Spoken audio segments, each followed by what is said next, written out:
Assalamualaikum warahmatullahi wabarakatuh. Ketemu lagi dengan saya Siti Nurhasana di channel saya Siti Nurhasana Yahya.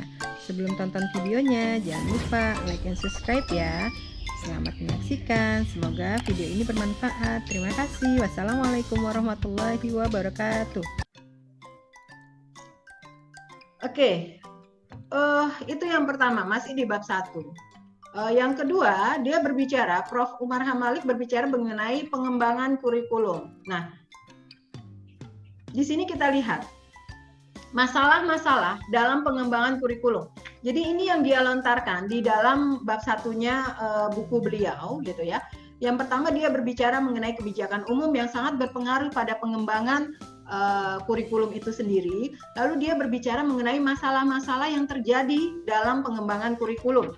Nah, masalah-masalah yang terjadi itu yang pertama, masih sering terjadi perbedaan persepsi, visi dan misi yang hendak dicapai setiap institusi, baik itu di jenjang dasar maupun jenjang sekolah menengah.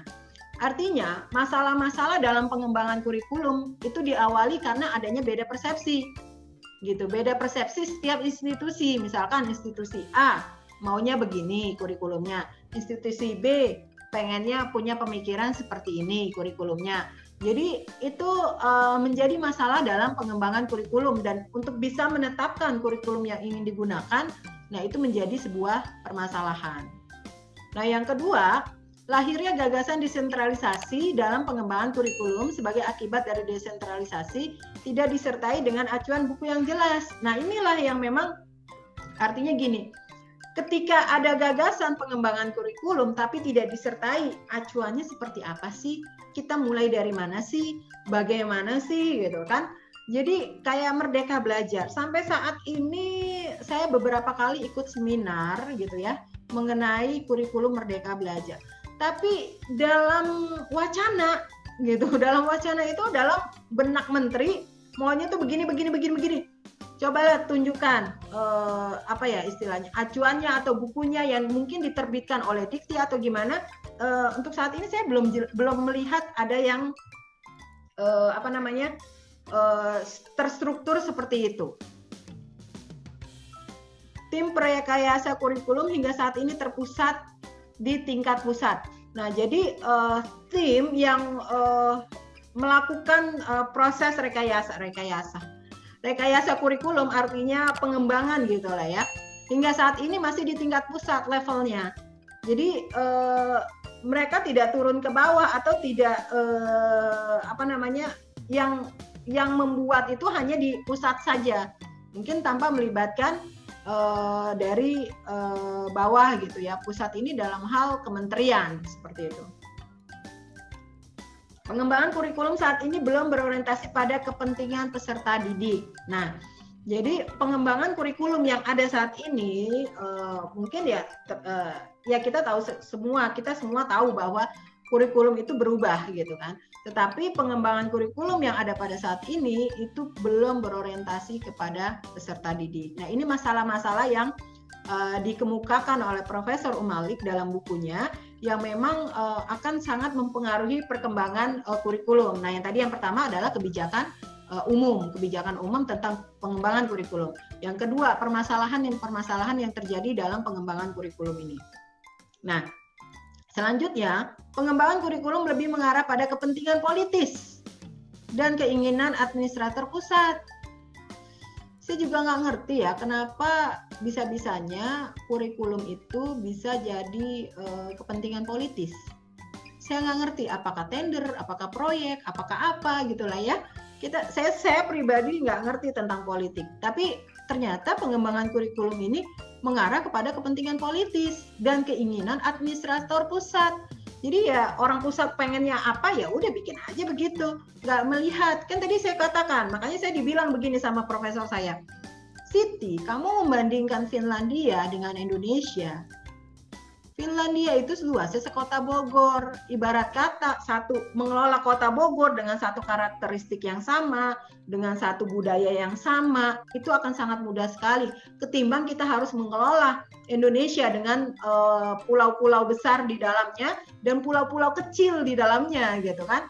itu sulit sekali untuk bisa menyatukan kurikulum yang ingin digunakan. Jadi tidak bisa disandingkan, it's not apple to apple katanya, itu nggak bisa disandingkan gitu. Jadi memang itu ya, artinya kalau di sini dikatakan pengembangan kurikulum lebih mengarah kepada kepentingan politis dan keinginan administrator pusat. Mereka tidak melihat di bawah itu sepertinya keinginannya apa. Misalkan di daerah Irian Jaya, apakah kurikulum mereka sama mau diterapkan dengan kurikulum yang diterapkan di Jakarta misalkan? Sedangkan mereka materinya cuma sampai mana, batasnya atau apa. Itu kan butuh, istilahnya butuh pasukan dari orang daerah untuk ini daerah ini sampai di batas mana pemahaman mereka, sampai bagaimana mereka bisa ini, dan itu akan dibawa ke atas. Logikanya seperti itu, dibawa ke atas untuk dirumuskan kira-kira pengembangan kurikulum yang tepat untuk wilayah ini seperti apa, untuk wilayah ini seperti apa. Karena kalau kita mengeneralisasi kurikulum itu tidak bisa, karena memang karena memang itu yang tadi saya bilang, karakteristik Indonesia dengan beragam budaya dan beragam adat istiadat yang tidak bisa mendapatkan kurikulum yang sama gitu.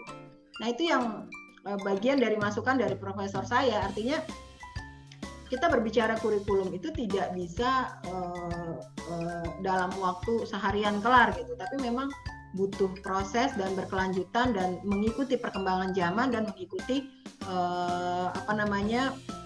kebijakan-kebijakan yang ada di pimpinan gitu. Dan harusnya pimpinan bisa melihat, misalkan kalau saya jadi menteri pendidikan gitu, saya akan panggil setiap wilayah, saya akan panggil setiap daerah gitu kan, untuk kita menetapkan kurikulum.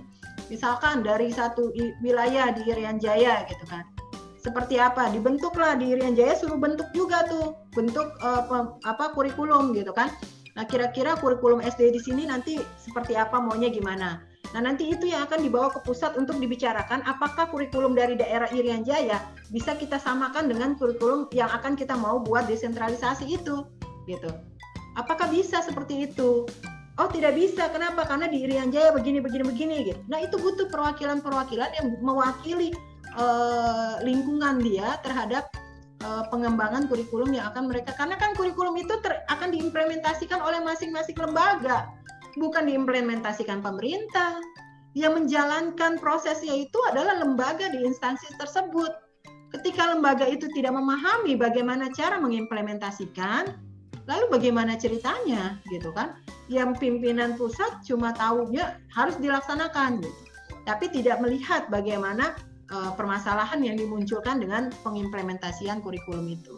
Nah itu memang yang harus menjadi pemikiran gitu ya buat calon menteri pendidikan. Guru-guru tidak memiliki dokumen kurikulum yang lengkap. Nah artinya guru-guru pun ketika ingin melakukan pengembangan kurikulum, dia harus memiliki dokumen-dokumen yang mendukung. Misalkan dia mau merubah kurikulum, saya mau menambahkan, karena kan sekarang eranya digital nih gitu kan, bisa nggak kita buat misalkan di SMK gitu, kita buat jurusan IT gitu kan, atau kita buat jurusan apa yang memang itu pangsa pasarnya luas dan anak-anak lulusan SMK bisa lari ke sana. Kalau tidak bisa ini, kita jadikan itu sebuah peminatan, sama halnya kayak teman-teman nanti gelarnya MM gitu, tapi penjurusannya adalah manajemen pendidikan. Kenapa? Karena di dalamnya dikasih materi tambahan mengenai pendidikan. Tapi tetap secara generally gelar itu disandang sebagai magister manajemen yang memang teman-teman kompeten dalam hal manajemen gitu. Jadi tidak hanya pendidikan saja, tetapi ada penjurusannya mengenai peminatan. Nah itu bagian dari kurikulum yang disesuaikan oleh pihak lembaga untuk dikembangkan, dan itu sah. Tapi secara nasionalinya itu artinya dia tetap mengikuti kurikulum yang ditetapkan di pusat.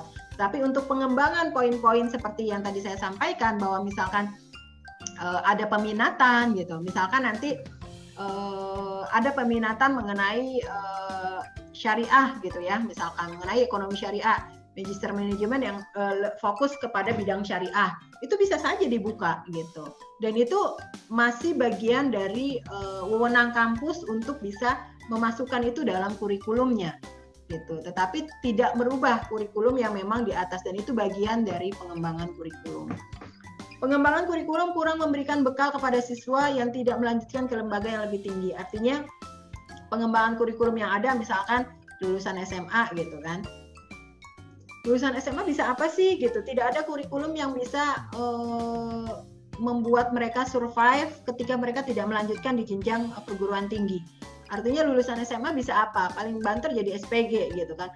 Dan itu SPG itu tidak perlu keahlian khusus gitu. Maksudnya gini, maksudnya pengembangan kurikulum itu bisa mengarahkan kepada siswa memiliki skill tertentu yang nantinya bisa mereka gunakan ketika mereka tidak melanjutkan kuliah gitu, atau ketika mereka tidak melanjutkan sekolah. Nah, inilah permasalahan-permasalahan ini yang muncul dalam pengembangan kurikulum. Nah, ini dimunculkan oleh Prof. Umar Hamalik di bukunya di chapter 1. Jadi di chapter 1 dia mengulas permasalahan apa sih yang ada di dalam manajemen pengembangan kurikulum ini. Nah, yang ketiga, masalah pengembangan manajemen kurikulum. Nah, masalah manajemen pengembangan kurikulum dipandang sebagai suatu tindakan profesional. Ini artinya dalam usaha pengembangan kurikulum diperlukan suatu keahlian manajerial dalam arti kemampuan merencanakan, mengorganisasi, mengolah, dan mengontrol kurikulum. Artinya gini, pengembangan kurikulum gitu itu harusnya dilakukan oleh seseorang yang profesional, seorang profesional yang memiliki keahlian untuk bisa melakukan perencanaan, melakukan organizing, melakukan actuating, dan melakukan controlling. Nah, ini dibutuhkan orang-orang yang seperti itu untuk bisa menyelesaikan masalah-masalah dalam pengembangan kurikulum. Nah, dua kemampuan yang pertama yaitu planning dan organizing itu disebut dengan kurikulum planning, gitu ya. Dan dua kemampuan lainnya yaitu mengelola dan mengkontrol kurikulum itu yang disebut dengan kurikulum implementation. Nah, semua kemampuan ini dibutuhkan untuk kita bisa melakukan pengembangan kurikulum. Nah, ini yang disampaikan oleh Owen pada tahun 1973. Jadi memang pengembangan kurikulum itu dibutuhkan orang-orang yang memang expert itu memang ahli di dalam bidangnya, dengan makanya memasukkan dengan kata manajemen, karena manajemen itu proses di mana segala sesuatunya itu diatur mulai dari perencanaannya sampai dengan